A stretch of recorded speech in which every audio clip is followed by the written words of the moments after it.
Assalamualaikum warahmatullahi wabarakatuh. Perkenalkan, nama saya Riki Wayu Nugraha, NIM 2001010140,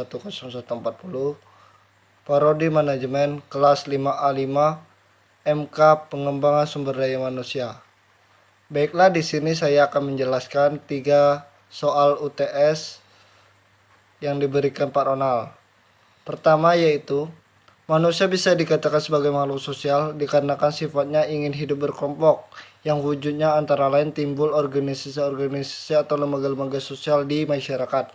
Selanjutnya, dalam berorganisasi, setiap individu dapat memenuhi sebagian dari kebutuhannya dengan cara menetapkan harga diri dan status sosial.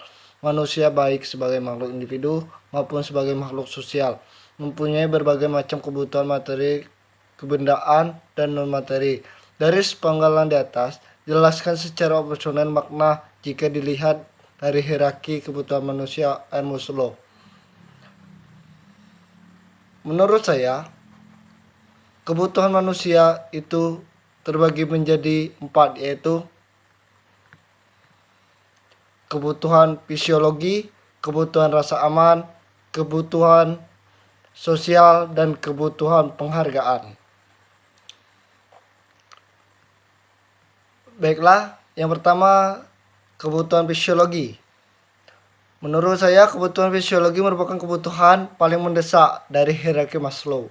Kebutuhan ini disebut juga sebagai kebutuhan primer seperti makanan, minuman, pakaian, dan tempat tinggal. Manusia akan memenuhi kebutuhan fisiologi terlebih dahulu sebelum beranjak ke kebutuhan berikutnya. Sebab kebutuhan fisiologi merupakan kebutuhan yang paling kuat dan mendesak dan penuhannya seperti kebutuhan sehari-hari. Baiklah, 2. Kebutuhan rasa aman. Kebutuhan akan rasa aman merupakan kebutuhan yang menetap posisi kedua dari hierarki Maslow. Kebutuhan rasa aman ini meliputi kebutuhan keamanan dan perlindungan dari berbahaya fisik dan emosi. Kebutuhan ini didapatkan setelah kebutuhan fisiologi terpenuhi. Kebutuhan rasa aman dipenuhi untuk mendukung pemenuhan kebutuhan lain agar bisa terus berjalan dengan baik.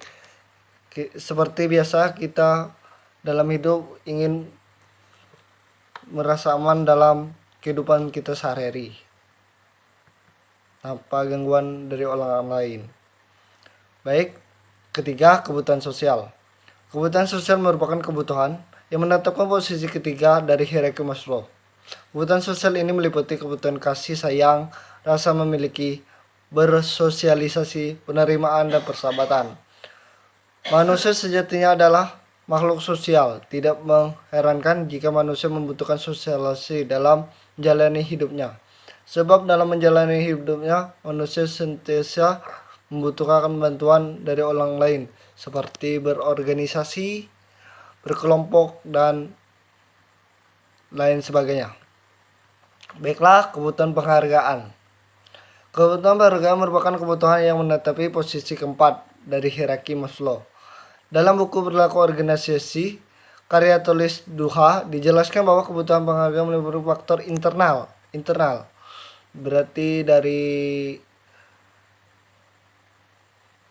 dalam, seperti harga diri, otonomi, dan prestasi. Seperti faktor eksternal di luar, seperti status, pengakuan, dan perhatian. Kebutuhan penghargaan atau disebut juga kebutuhan harga diri merupakan hak untuk memperoleh kewajiban untuk meraih, mempertahankan pengakuan dari orang lain. Itulah soal nomor 1, jawaban nomor 1 saya. Selanjutnya nomor 2. Salah satu sumber daya yang dimiliki oleh perusahaan adalah manusia. Menurut saudara, sependapat tidak dengan kalimat tersebut? Kalau sependapat, kenapa? Dan kalau tidak, kenapa juga? Menurut saya, iya. Karena sumber daya manusia yang disebut juga SDM adalah salah satu yang sangat penting bagi tidak dapat dilepas sebuah organisasi atau perkantoran, baik industri maupun perusahaan. Sumber daya manusia merupakan kunci yang menentukan perkembangan perusahaan pada hakikatnya. Sumber daya manusia berupa manusia dipekerjakan di sebuah organisasi sebagai pergerak, pemikir, dan perencana untuk mencapai suatu tujuan organisasi tersebut atau perusahaan tersebut. Karyawan atau pekerja bukan sebagai sumber yang berkala, melainkan lebih berupa modal atau aset bagi institusi atau organisasi suatu perusahaan. Karena itu kemudian munculnya istilah baru yang di luar sumber manusia atau human resources, yaitu modal manusia, human capital. Di sini sumber daya manusia dilihat sebagai aset utama, tetapi aset yang bernilai dan dapat digandakan, dikembangkan dibandingkan dengan portofolio atau investasi, dan juga bukan sebaliknya sebagai liabilitasi atau beban suatu perusahaan.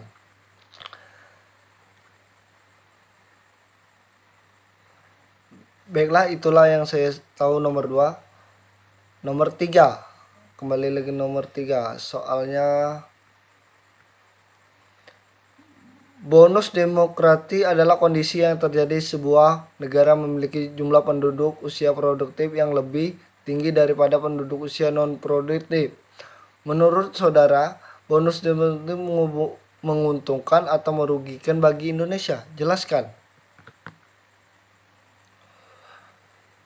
Menurut saya menguntungkan, karena dengan bonus demografi yang besar yang dialami di Indonesia atau di lingkungan kita pada saat ini, itu sangat mempengaruhi pertumbuhan ekonomi.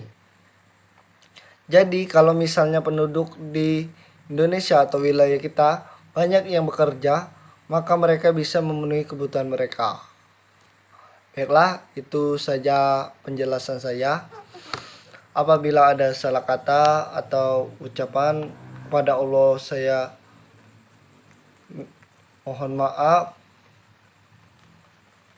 Kepada Allah saya mohon ampun. Wabillahi taufiq walhidayah. Wassalamualaikum warahmatullahi wabarakatuh.